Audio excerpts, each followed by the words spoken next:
তো বর দেখে আমরা সোজা খাবার টেবিলে চলে এলাম। তো খাবার টেবিলটা দেখো কত সুন্দর করে ডেকোরেশন করার, তো পাতাগুলো খুব সুন্দর, প্লেটগুলো। তো এখানে আমি বসে রয়েছি আর প্রচুর গরম করছে, আর বসে রয়েছি খাবারের অপেক্ষায় কখন মানে খাবার দেবে, আর প্রচুর খিদেও পেয়েছে। তো এখানে প্রথমেই দিয়ে দিয়েছে ফিশ কাটলেট, তো আমরা ফিশ কাটলেটটা খেয়ে নিচ্ছি, তো স্যালাডটাও খেয়ে নিলাম। তো এবার ওটা ঝটপট শেষ করার পরে চলে এলো ফ্রাইড রাইস আর চিলি চিকেন। তো ফ্রাইড রাইস চিলি চিকেনটাও ঝটপট খেয়ে দিয়ে শেষ করে দিলাম, বিকজ মটন খেতে হবে। তো মাটন আসার আগে এখানে চলে এলো ভেজ ডাল আর চিপস দিয়ে একটু খেয়ে নিলাম। তো পটল চিংড়িও রয়েছে, এরপরে পটল চিংড়িটা খাবো। তো রান্নাটা না মানে খুব একটা ভালো হয়নি, আবার খুব খারাপও হয়নি, মোটামুটি মানে 10/7।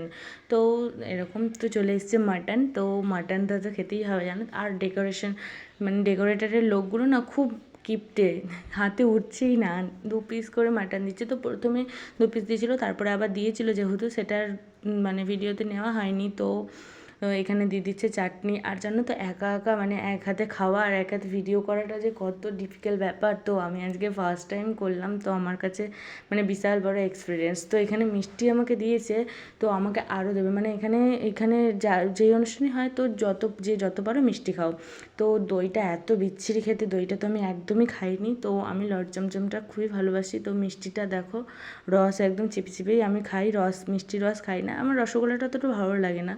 তো তারপরে আমরা হাত ধোয়ার জন্য জল দিয়ে দিয়েছিলো, তো হাত ধুয়ে নিচ্ছিলাম। আর হাত ধোয়ার পরে আমাকে হজমলাও দিয়েছিলো, যেহেতু সেটা তোমাদের দেখানো হয়নি, তো এখানেই তোমাদের দেখাচ্ছি। তো তোমাদের ভিডিওটা কেমন লাগলো অবশ্যই জানিও, আর যদি ভিডিওটা ভালো লেগে থাকে তাহলে একটা লাইক করে চ্যানেলটা সাবস্ক্রাইব করে দেবে, আর যারা ফেসবুক থেকে দেখছো তারা চ্যানেলটা ফলো করে দেবে। তো টাটা, বাই বাই, সবাই ভালো থেকো, লাভ ইউ অল।